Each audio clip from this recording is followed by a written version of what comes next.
الحمد لله وكفى وسلام على عباده الذين اصطفى أما بعد.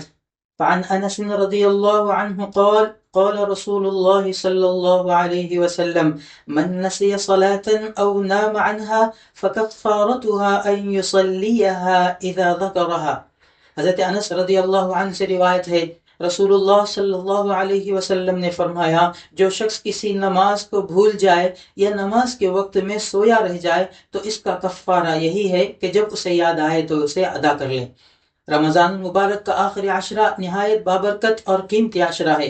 یہی وہ دن اور راتیں ہیں جن میں بندہ عبادت کی کثرت کرتا ہے۔ ان دنوں میں ہم قرآن کریم کی زیادہ تلاوت کرتے ہیں، نفل نمازیں پڑھتے ہیں، تہجد کا اہتمام کرتے ہیں، صدقہ و خیرات کرتے ہیں اور لیلۃ القدر کی تلاش میں راتوں کو جاگتے ہیں۔ یہ سب اعمال یقیناً بہت بڑی سعادت اور خوش نصیبی کی بات ہے۔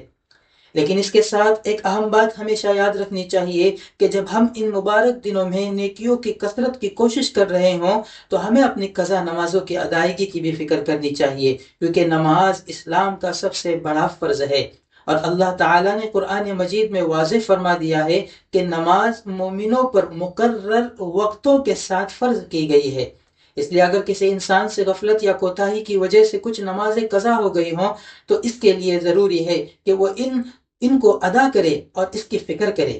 اس بارے میں نبی کریم صلی اللہ علیہ وسلم کی ایک واضح ہدایت بھی موجود ہے جو ابتدا میں گزر چکی۔ اس حدیث سے معلوم ہوا کہ اگر نماز چھوٹ جائے تو یاد آنے پر فوراً اس کی قضا کرنی چاہیے۔ اس لیے ایک مومن کی شان یہ ہونی چاہیے کہ وہ صرف نفل عبادتوں پر اکتفا نہ کرے بلکہ اپنی فرض عبادتوں کی ادائیگی کی بھی پوری فکر کرے۔ اکثر ایسا ہوتا ہے کہ رمضان میں ہم نفل نمازیں، تراویح اور تہجد کا بہت اہتمام کرتے ہیں، لیکن بعض لوگوں کے ذمے جو قضا نمازیں ہوتی ہیں وہ ان کی طرف توجہ نہیں دیتے، حالانکہ شریعت کا اصول یہ ہے کہ فرض عبادت کا درجہ نفل عبادت سے کہیں زیادہ ہے۔ اس لیے اگر کسی کے ذمے قضا نمازیں ہوں تو اسے چاہیے کہ وہ رمضان کے ان مبارک دنوں میں ان کی ادائیگی کا آغاز کرے۔ اس کا آسان طریقہ یہ ہے کہ آدمی سب سے پہلے یقینی طور پر اندازہ لگائے کہ اس کے ذمے کتنی فرض نمازیں باقی ہیں، پھر ہر فرض نماز کے ساتھ ایک قضا نماز پڑھ لے یا روزانہ کچھ وقت نکال کر چند قضا نمازیں ادا کر لے۔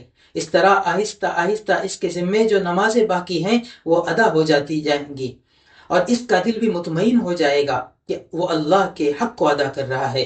رمضان کا آخری عشرہ دراصل توبہ، اصلاح اور اللہ کی طرف رجوع کا بہترین وقت ہے۔ اگر بندہ اس وقت میں اپنی کوتاہیوں کو محسوس کر لے اور قضا نمازوں کی ادائیگی شروع کر دے تو یہ سچی توبہ کی علامت ہے، اور اللہ تعالیٰ ایسے بندوں کو بہت پسند فرماتے ہیں جو اپنی غلطیوں کو پہچان کر ان کی اصلاح کی کوشش کرتے ہیں۔